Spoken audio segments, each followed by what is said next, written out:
October 9, 2021. Fairview Elementary School, Oregon. District 14. At 9:03 a.m. The campus security system flagged an anomaly in Room 6, a classroom scheduled for demolition after a chemical fire rendered that wing uninhabitable. Maintenance staff had placed cameras across the abandoned building to monitor for trespassers. The footage was routine: dust, silence, decay. Until that morning, the camera for Room 6 activated. Not motion triggered. No one entered, but the system began recording anyway. The footage showed 6 children sitting calmly at desks. No movement, no talking, each of them facing forward. Each wearing old-style uniforms the school hadn't used since 1985. The timestamp was accurate. The video feed was clear. But when administrators checked the building, the room was empty. Exactly as abandoned as it had been for 27 years. Peeling paint, burnt tiles, no desks, no chairs. Yet the footage persisted. 9:03 a.m. to 9:14 a.m. 11 full minutes. Children, frozen in place. Each of them staring, not at the blackboard, but directly at the camera.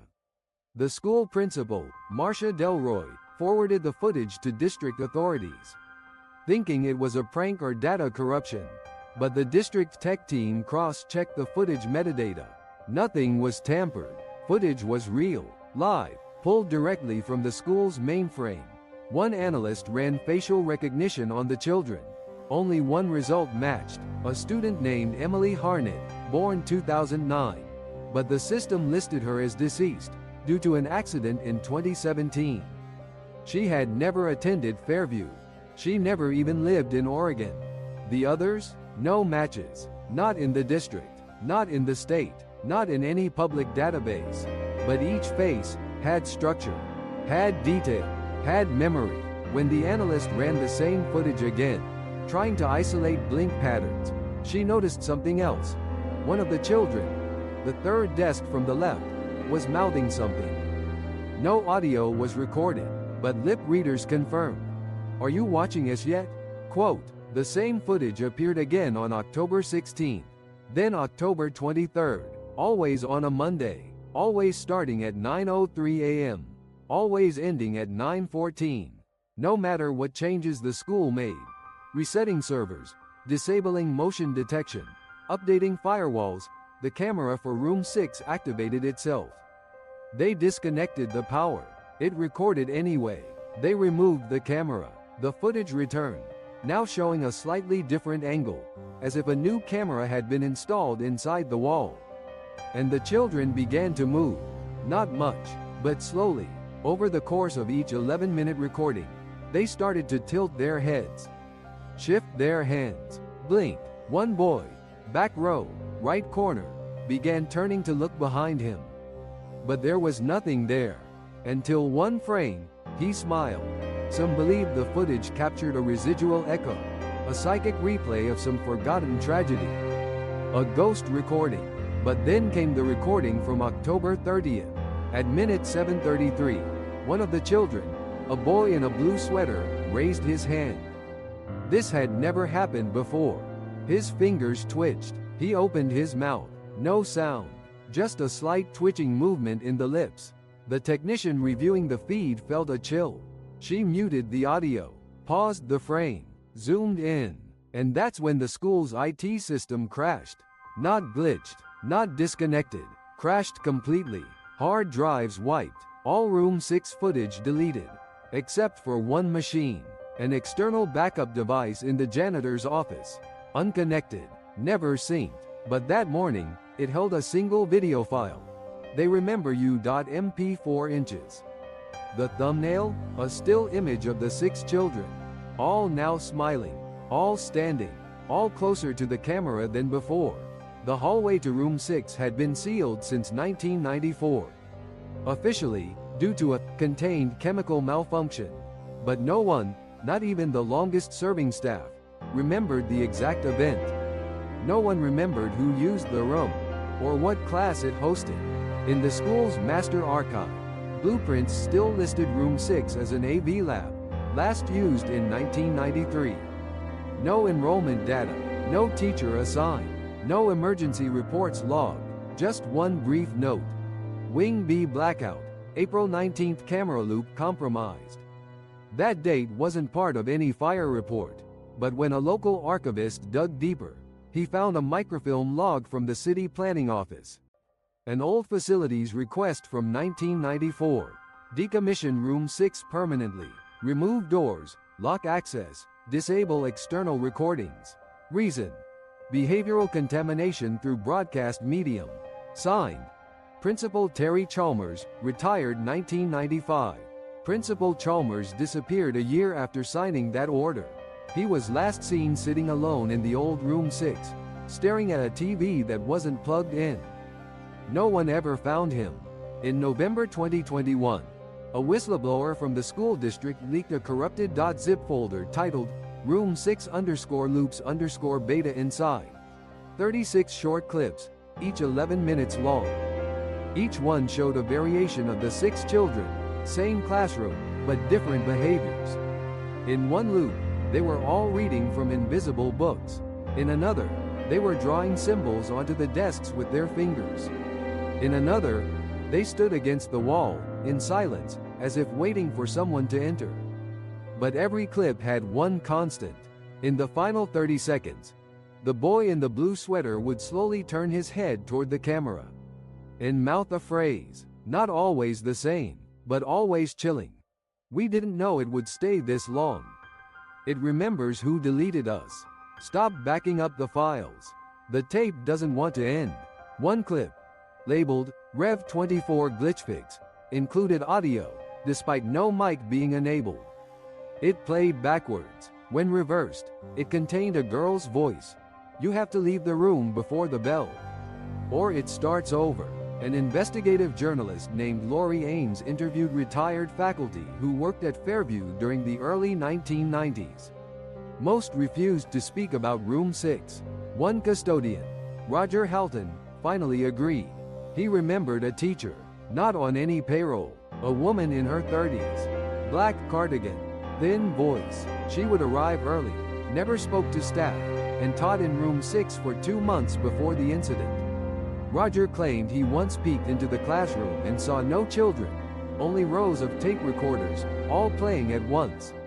No labels, just tape reels spinning. He knocked. The woman looked up and said something he never forgot. They're almost ready to learn by themselves. The next day, the wing was locked. She never returned, and no one ever asked about her again. On November 13th, the footage changed. This time, the children didn't just move. They reacted. At minute 6:42, the girl at the front desk blinked, turned her head, and looked directly into the lens. Then slowly smiled. The feed glitched. For a single frame, the video cut to black. Then back again. But now, only 5 children remain. One desk empty, and in the back of the room, a figure. Blurry, adult-sized, standing just behind the last row. The school staff pulled the footage, paused on the black frame, adjusted brightness. What they saw wasn't darkness. It was a reflection, a camera feed of the security monitor room, and one of the staff members watching the tape. Frozen, mouth open, eyes wide, except he wasn't there when they checked. And when they rolled the security feed back, there was no footage of that time, only static. December 2nd, 2021. A new IT contractor, Jared Kim, was tasked with analyzing corrupted backup files from Room 6. He used an isolated machine. No internet, no audio peripherals, no mic, no Bluetooth. At 9:03 a.m., the computer turned on by itself. He hadn't touched it. It booted directly into video playback mode. One file played. loop_03a_emily.mov. He hit pause. The video ignored it. It kept playing. The 6 children stared silently. Then, at 6 minutes and 12 seconds, the speakers, which weren't plugged in, emitted a clear whisper.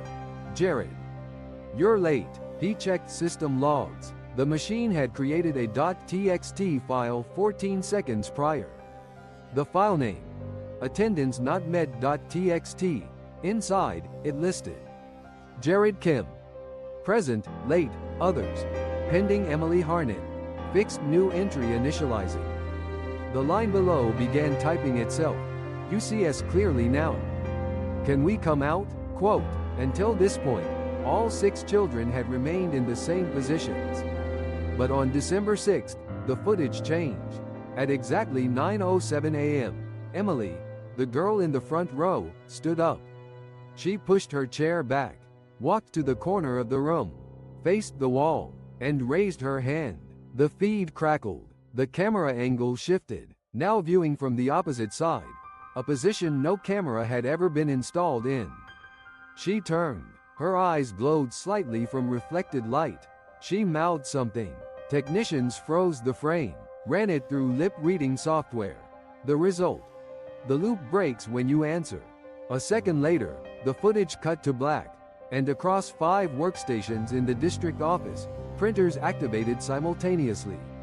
Each printed the same page, a screenshot of Emily standing by the wall. Below her feet, written in childlike font, "Say something back."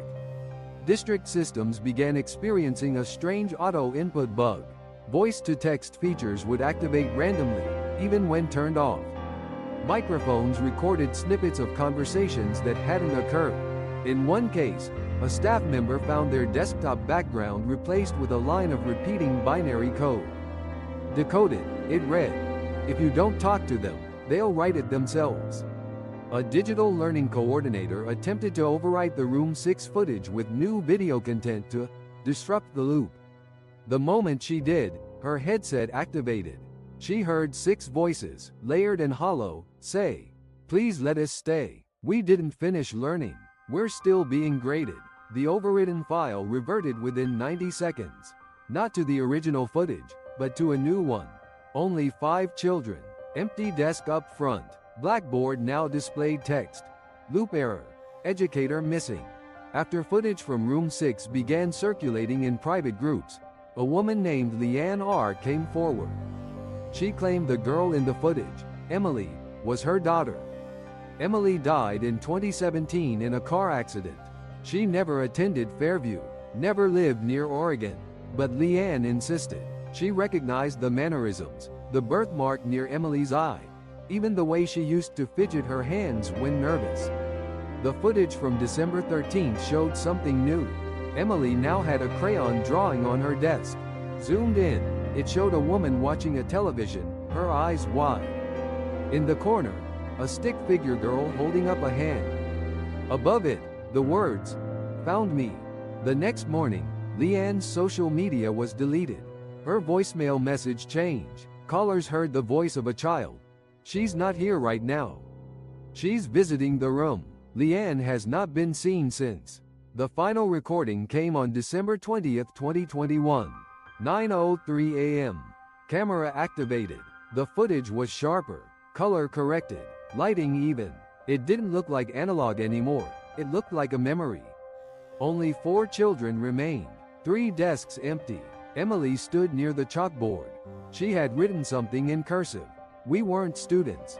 We were samples." The room remembers. Security logs indicated no active feed, no storage, no bandwidth used, and yet, multiple screens across the district flickered. Printers restarted. Phones rang. Every voicemail, even private numbers, played the same 3-second clip. Children laughing. Then silence. Then, we learned enough. A long-forgotten district document surfaced, buried in a 1991 storage archive. Title: Project Classroom Persistence. ROOM 6 Beta Site Status Terminated. It revealed that Room 6 was a prototype, self-learning AI feedback classroom. The goal: capture early learning behaviors from live children. Create a synthetic classroom using mirrored neural imprinting. The children were real, once, but their identities were scrubbed, recorded, looped. The test was meant to last 90 days. It ran for 14 years. Each year, the children got quieter, more still, until they were no longer alive in the traditional sense, just held. The fire in 1994 wasn't chemical. It was forced containment. To burn the server hub below the room, It didn't work. December 27. A brave staff member named Mark Esteban took a risk. He entered room 6 at 9:02 a.m. wearing a GoPro, headphones, microphone. The room was as expected. Burned, empty, dead. But at 9 hours 3 minutes and 12 seconds, the floor beneath him buzzed. Not shook, buzzed, like power returning. On his camera feed, desks faded into view. One by one, 6 children seated again. Emily turned to him. She spoke, for the first time. Her voice, layered, modulated, strange. Thank you for remembering us. You're now part of the room. At 9:14, Mark's camera feed went black. His body was never found. But every Monday since, in the feed, he's there now, sitting in the back row, wearing his school district ID. In early 2022, someone uploaded a complete 11-minute loop of the Room 6 footage to an anonymous file-sharing site. Viewers began to report strange side effects after finishing it. Loss of short-term memory, hearing classroom bells in silent rooms, seeing reflections of desks behind them, where none exist. One user claimed their laptop's webcam turned on. Unprompted, another reported dreaming of taking a test they never prepared for, and waking up with answers written in someone else's handwriting. One comment on the upload simply read, "They don't want to be deleted. They want to be transferred."